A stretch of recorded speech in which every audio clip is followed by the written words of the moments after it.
You are listening to Quality Time, a podcast designed to support Nebraskan providers through their journey with Step Up to Quality. I am your host, Colleen Schmidt. Get ready to listen as we prepare to elevate each other as we step up to quality. Welcome back, everyone. Today, I am speaking with Erica Timperley and Natalie Hanna, and they are going to share with us some really good information about the why behind the ERS tool. So I'm so excited to have both of you here today. Yay! Thanks for saying yes. I'm going to start with Miss Natalie. Can you start off, Natalie, and share with our listeners a little bit about yourself and anything you want to share about your journey and background in early childhood education? Well, hi, Colleen and Erica. Thank you for having me today. I am a mom of two teenage daughters, and I have been married to my husband for almost 20 years. Oh. I live in Kearney, and I own and operate my licensed Step Up to Quality 5-star rated family childcare. My first unofficial job in middle school was babysitting. I loved being responsible and caring for young children as I was an only child. After college, I graduated with my business degree and began working as a human resource manager. Immediately after learning we were expecting our first child, I began the search for childcare. Like literally just after finding out I was pregnant, I was type A. I needed to get stuff secured, get stuff in order. I started making phone calls and driving by prospective providers' houses. I began making mental notes and discounting each provider for various reasons. It turns out I had unrealistic expectations and found fault in each provider, even though I have later become colleagues with those very same providers, and they really don't have faults. I am just a little extra. Because I was having such a hard time finding the perfect fit for our first child, I decided to step down from my corporate role and opened my own family childcare. I had no formal educational experience with early childhood beyond my years of babysitting from middle school through college. Fast forward over 15 years, yes, I am dating myself here, and my program, which isn't something I would have called my daycare at the beginning of my career, has taken a 360-degree turn. I now proudly share that I don't care for the day and am a family childcare early childhood educator. It's a mouthful. I mean, it's easier to say daycare, but honestly, along my journey, I have partnered with numerous initiatives such as the Teach and Wages pilots and have returned to college to pursue my formal early childhood degree. I've taken hundreds of hours of early childhood courses, curriculums, and anything related to child development. I found my passion, profession, and calling caring for and teaching young children birth through age 5. According to the CDC, 90% of a child's brain develops by age 5, and how the brain grows is strongly affected by the child's experiences with other people and the world. This statistic drastically stood out to me, and it became my professional motto to do everything in my power to help children's development and experience in a loving, caring, and supportive home-like childcare atmosphere. First of all, I love when we do these little intros because, Natalie, we've known each other for a few years through mainly through Step Up to Quality professional development opportunities. But I didn't know any of that about you. I didn't know you started in the corporate world. I would have never guessed that. I would have thought that this was like, you know, some folks are 18 years old and they say, what do you want to be? And we all know. And it's like, I'm going to do this, or I'm going to work in early childhood. I did not know that about you. I do know that you have a growth mindset. And I think that's so reflective in your story, especially when you're talking about going through the TEACH program and wages and still earning your early childhood degrees. So I can't wait to dive into to all of this with you. I love what you said.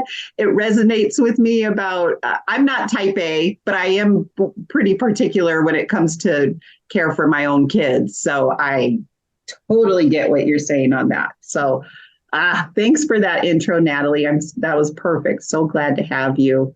Erica, share with our listeners a little. Maybe there's things I don't know about you, Erica. I feel like I do, but gosh. I don't know. I don't think I'll have any surprises in store for you. But I agree. I loved hearing that background about you, Natalie, because I've only seen you as a provider and in that role. And then you hear the history, which I've never heard before, and it just has a different whole outlook on it and this journey that's taking you here. So that was awesome to hear. So my role right now is with NDE as the anchor for these ERS tools. So that's the ITERS and the ECHRS and the FICRs. So right now what I do is go out and do trainings with the authors of the tools in North Carolina, because that's where they're located. And then I take back everything that they teach us, all the updates, anything that's been, looked at differently. And I bring it back to Nebraska and to our team of observers and make sure that all of the observers are seeing things the same way for those ERS tools. So no matter who would come into your program, it is going to be looked at the same way and scored the same way. So that's my role currently. But how I got there was like, I think all of the observers working in childcare. So I worked in center-based childcare for years. Then when I graduated college, I moved to Texas and I worked for childcare licensing there. So then trying to explain to people even what childcare licensing is, because people have no idea. People don't have a good understanding of early childhood, childcare, anything before kindergarten. There's just not an understanding there. So working at licensing in Texas, when I came back to Nebraska, I was able to stay home with my babies when they were babies for a while. And then as they started getting bigger, I started working at UNL. And I got into using the class tool and ITERS both for the research side of it. So we weren't giving that feedback to programs. We were just using it to look at the research and what impacts do these tools have on these kids as they continue on into those elementary school years and even further. So then going through that, I kind of found out about Step Up to Quality. It was new. It was exciting. It was something that was just coming into Nebraska.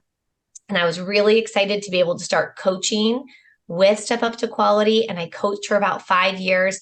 And then I slowly transitioned to doing more trainings and observations for Step Up to Quality instead of the coaching piece. And it's so fun, isn't it? Yes, it is. You get to work with so many people and across the state. Yes. I'm in Lincoln, so we kind of get, in our bubble. And it's such a great opportunity to talk with people and meet people all over Nebraska. My favorite part too is being able to see all of the amazing things that our providers are doing. I mean, I know we're biased, but I think Nebraska is really cool. I think there's so many quality things happening, and Step Up to Quality helps to highlight that. Yes, I do too.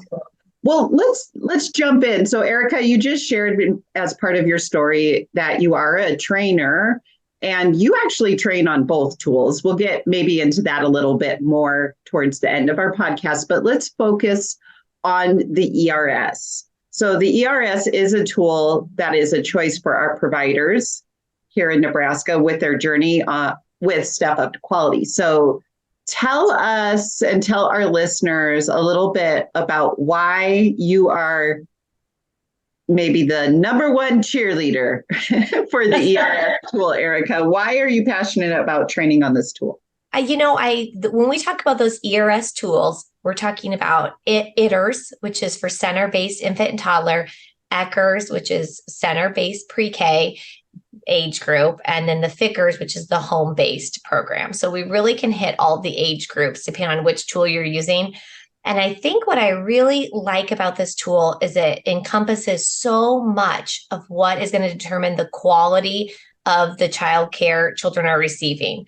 So you can think about it as breaking it down into 3 basic needs that children have when they're in childcare: the health and safety aspects. So we want children to feel good. We want teachers to feel good, because teachers are going to be more patient. Children are going to be ready to learn when they have good hand washing in place, when there's good table washing, when all those health pieces are in place, it's going to impact their care. So that's a piece of those ERS tools. Then we're looking at those positive relationships, right? So that's those interactions between the teachers and the children.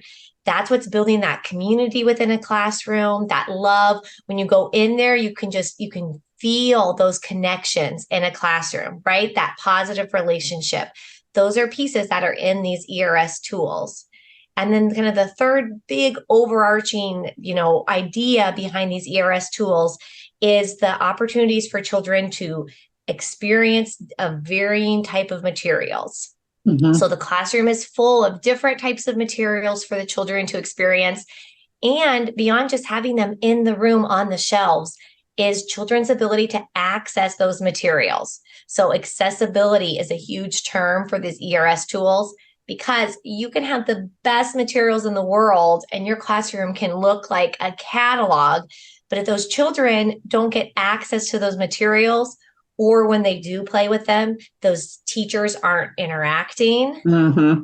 It's not as meaningful. We know that that's how this age group learns. 0 to 5 learn holding on to material, tactile, engaging in conversation, and learning in those moments. So I appreciate that these tools encompass all of those pieces and work together. Yeah, I love how you mentioned it determines the quality of care. And for me, what sold me on the ERS was there was one time I was going through a training and someone explained it to me as looking through the lens of the child. And I was like, bam, I'm on. Yes. Count me in. Yes, we need this. How does it impact us? So, Natalie, I want to know a little bit about your experience with the FICers, since you are a family provider. And I want to know, how has the ERS tools, specifically the FICers, helped to support you as a provider? So since I am a family childcare, I do operate under the FICers environmental rating scale, and it's been a roadmap for my environment and how I can best set up and maintain my program and practices. The ERS is chock full of developmentally appropriate and best practices, and I use the tool as that, simply a tool, something to aid me in my program. It's not an end-all be-all. There are scale items that I don't necessarily agree with, and therefore I don't spend as much effort trying to achieve the ERS's definition of best practice. At the end of the day, I have the ability as a family childcare business owner to decide what bits and pieces I want to achieve and maintain from the ERS, and that's that. Observations can be nerve-wracking, feeling as if you're being put under a microscope, and the observers are oftentimes just as nervous trying to observe and see your environment and materials as well as experiences in such a brief window of time. I love that you said it's a roadmap, it's a tool, it's a choice. It's really, as a provider, I'm able to decide, is this a point of my focus, or is this maybe something I don't really need to focus on so much right now because it possibly is out of my control even. Erica, do you have any follow-up remarks to what Natalie just said about that kind of being this choice, roadmap, tool, not end-all be-all? Talk to us from your trainer voice. Yes, I had the same thought. Those are the two words that really jumped out to me too, Colleen, that roadmap of what to do, because it's a guide, but it is not an all or nothing. And I do try to say that in my trainings all the time. There might be stuff that you don't have buy-in for because it doesn't match your beliefs. Maybe you don't feel like it's within your budget. It's not something you want to put the time into right now. But I love the way, Natalie, you said you can focus on the areas where you want to grow or you feel like are the most valuable to you. And you can push those other ones aside because it's not an all or nothing. And I think when people see these tools, sometimes they can feel overwhelmed by the 35 different items. And there'll be one or two that they'll get hung up on because they think, I don't agree with this, or this is impossible. And it's just that forward movement. We always talk about making, small changes, those 2% changes that then can lead to those big changes for the children. Yeah. Natalie, anything you want to add to what Erica just mentioned? She's nailing it. It's such a tool. It is not the end all be all. I can't stress that enough. Although I needed that encouragement when I first learned about the tool. Mm-hmm. Yeah. So talk to me about that. Like when you were first learning about this, did you kind of fall into that trap of what Erica was just describing about getting hung up on something and then over focusing on it, or what helped you kind of get over that? So when I first was introduced to the Fickers, I wasn't very familiar with any sort of environmental rating scales. I wasn't any sort of observations. It wasn't until I began diving deeper and striving for higher quality practices. I dove deep into the book, like literally reading it straight through while riding as a passenger on a 7-hour trip. Then I went back through on our way home and made notes and visualized my environment. And this is when my gears started turning, as well as having frustrations along the way with a love-hate relationship with the tool. I'm a perfectionist. What can I say? I remember during one of the introductory training sessions from the state anchor at the time saying that the authors of the book created the different levels, but that 7s, the highest levels, were nearly unattainable. This put a fire under my backside and literally made me angry. How dare the book judge me and tell me I'm not the best, and doing my best and knowing for a fact that I'm providing an amazing experience and environment. And after having many come to Jesus talks with my Step Up to Quality coach at the time, I realized that some of those 7s were definitely attainable, and to let the feeling of perfection go. It's more of just a word than an actual thing, which is a hard pill to swallow. With the new lens, I then embraced the tool even more and became sort of obsessed with learning and applying as much as I could from the materials and practices. I can almost recite some of the scales word for word, and I know I'm kind of a nerd, but I'm okay with that. And it just goes to show that even though I was against it from the beginning, I mean, I was very overwhelmed. I was able to, learn more about it and understand why those practices are there. Why? Yeah. Once I knew why, then I was like, okay, this will be okay. I got this. I think what you're saying resonates with so many listeners about the 7.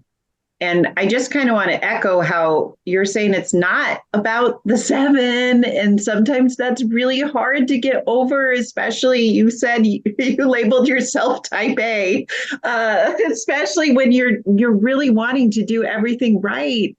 It's not necessarily about being right. It's about doing your best with that why behind it.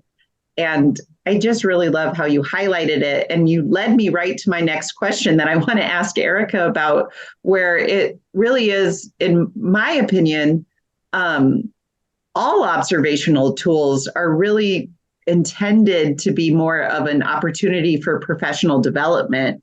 So how do you view that, Erica? I know you're a trainer on ERS. You're the anchor. Like, what are your thoughts? Do you see it as professional development or PD as well? I hope so. That's how I see it. And I hope providers see it that way. It's challenging because to have an observation done, like Natalie mentioned earlier, for a lot of people, that's very nerve-wracking because you have someone in your space, either in your home or in your classroom, for 2 or 3 hours for these ERS tools, 3 hours, and they're writing stuff down, and then you get that report, and it's a lot for providers. But I do really hope that people will see us as partners instead of police, because I'm not, as an observer, ever trying to catch anybody doing anything. I'm just following the tool, following what's best practice, and then giving back that information. And sometimes we're able to see stuff that the teacher cannot see because they are busy doing other things, right? Because I'm standing in the background with my clipboard, and I can tell you that children sat down at lunch and 10 minutes went by before they ate. But you might not know that as a teacher, because for you, that 10 minutes, you were getting all the lunch ready and setting out the nap cots, and you were busy. So just to be able to give that feedback back to people and say, oh, have you thought about this? Or did you notice this? And we really want to spread the message that we are also never scoring on how hard a teacher or a provider is working. It is not during that 10-minute wait the teacher or the provider is sitting on their phone for 10 minutes doing nothing. I literally never see this, right? What you see is the teachers working, moving, working so hard, but it goes back to that child's perspective that you talked about, Colleen, and from the child's eyes, were the children's needs being met in that time? And if they're not, and there's problems because of that, I hope the observation then gives that teacher a time to reflect and think back on what could be done differently. But truly, as an observer, we are seeing a snapshot of one day, of 1 year, when the hard work is being done by those teachers and providers every day. And we are there for a small snapshot of that. And that's all we can score off. And that's all we can give back, that follow-up information. Yeah. And I love how you mentioned partners versus police. Yes, I really hope our listeners are hearing what she's saying with that. There is not a single observer that works with Step Up to Quality who is coming in to try and make you have a bad day or have an I gotcha kind of moment. It is truly, we're capturing a small part of your day, of your year, it's snapshot picture.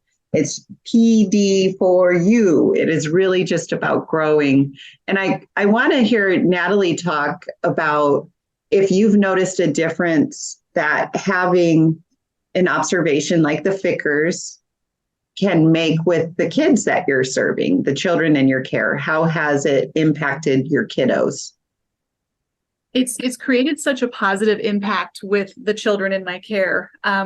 It really makes you look at what your environment, how is your environment set up?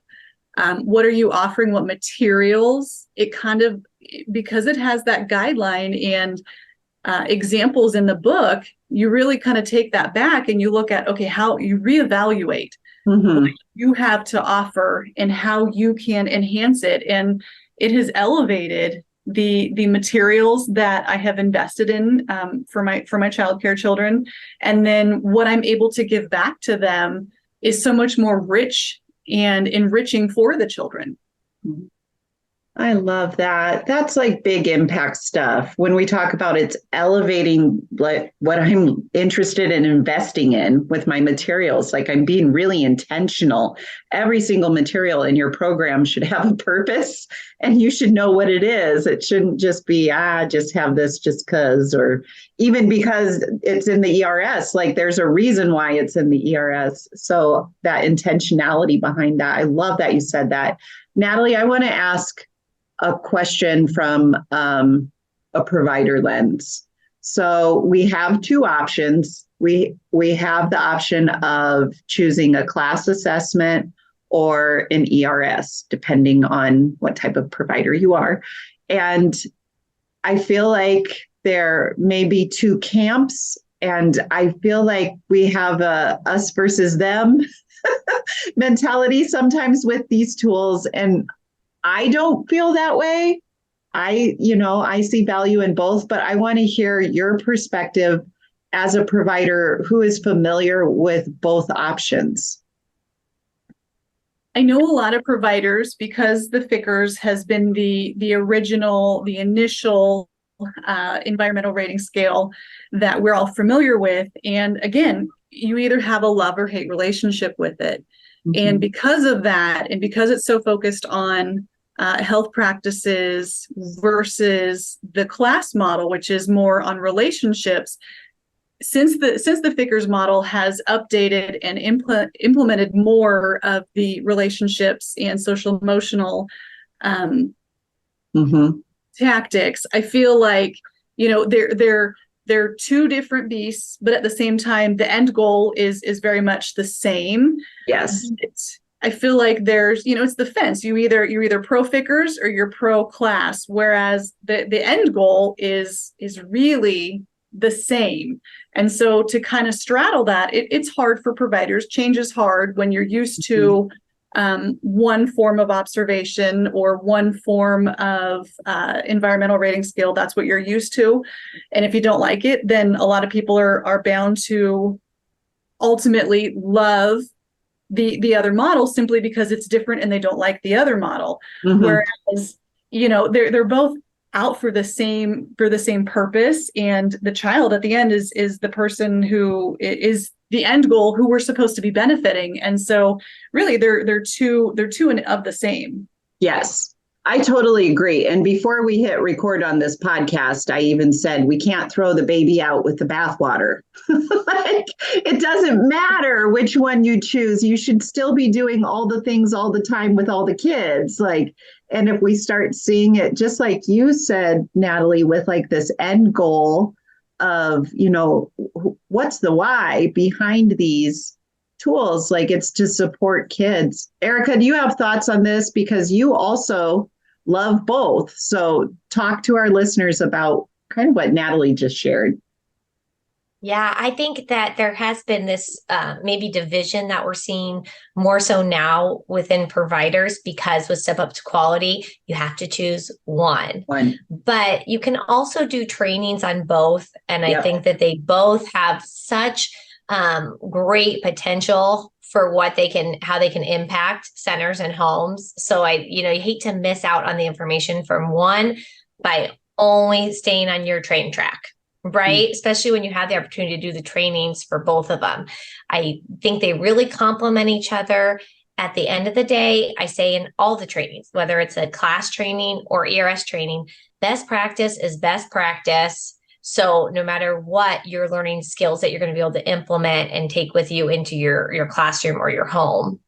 Yeah, I agree. I think we need a paradigm shift with that mindset. Like we don't need to have camp ERS and camp class. It's camp best practice. Yes. Camp best practice. That's what we all need to sign me up. Sign me up too. There's no A versus B. Let's just all be looking to do what's best for our kids.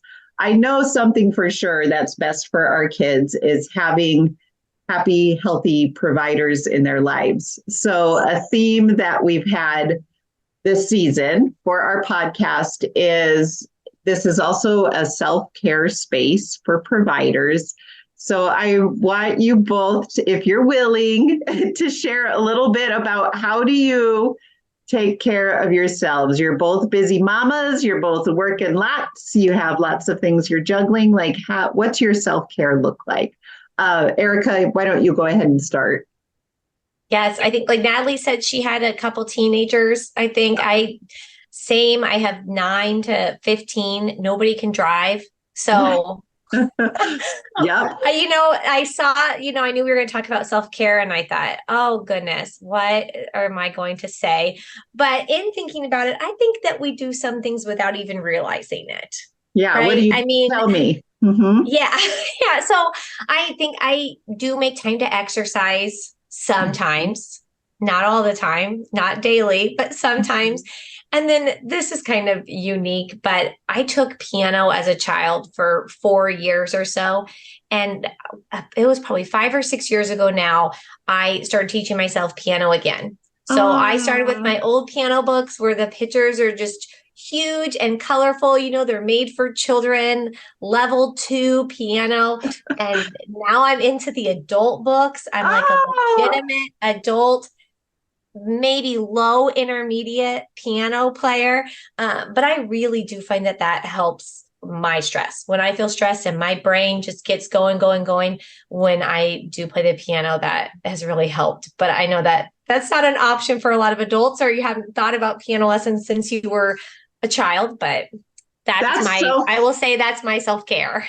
You're inspiring me to use the piano that's in my front room that sits as furniture. That's hilarious. Really, that was a unique idea of what it looks like. Totally. Oh, I love that, Erica. That's so fun. What about you, Natalie? How do you care for yourself so you can care for the kids in your program? Ooh, self-care. Well, what is that? No, I'm just kidding. I'm kidding. When I first started caring for children, I didn't practice self-care. This ended up almost biting me in the rear as I could feel myself nearing burnout after 8 years into the profession. Yep. My children had left the house and they were attending elementary school, and I found myself questioning if I was ready to go back to the corporate world. Oh. Around this exact time, Step Up to Quality was launching, as well as other early childhood initiatives. I signed up for them and figured I had nothing to lose, and boy, was I right. I literally had nothing to lose and everything to gain. I reignited my passion for my profession. I dove even deeper into my business, and I haven't looked back. I learned the importance of putting myself first. You cannot fill from an empty bucket. I can't stress that enough. You cannot fill from an empty bucket, and that is the truth. I took this advice quite literally and began becoming intentional with working out, fueling my body with healthy foods, setting limits and boundaries. This is super hard for me, and I'm that perfectionist and a people pleaser, and I really focused on taking care of myself. I soon found out that I was influencing other providers and friends, and we began making ourselves a priority for the first time. It's tough for mamas to take time for ourselves, but even a 5-minute shower or locking yourself in your room for some peace and reflection is something you cannot take for granted. Again, you cannot fill from an empty bucket. Oh, that's so well said. And it's so true. And it is hard for many of our listeners to say, I need this time, or set a limit, or even simple things like I hide in my closet. Like, I'll go hide. I just need like a minute, man. Let me get back to being regulated so I can be a good version of me. So that's not when I'm like serving children. I'm talking about at home. I don't hide in the closet if I'm like substitute teaching. Great clarification. Great clarification. Just saying, just clarifying that. But that's such an important thing for our providers to hear. Erica, Natalie, thank you so much for joining. I feel like we've met our goals. Like our goal was really to share with listeners, why ERS? Like what's in it for me? What does it do for my kiddos? Really trying to get away from this idea of we have to pick a camp. No. What did you say, Erica? Camp best practice? That's what we did. And we're all signing up for it. We're all enrolled. All enrolled. We're all in it together. Here we go. But thank you again for agreeing to be part of this. Your voices are so valuable, and especially this topic. And thank you, everyone, for spending quality time with us. Please join again as we chat about future topics to support our Nebraskan providers on their journeys with Step Up to Quality. Until next time, bye-bye.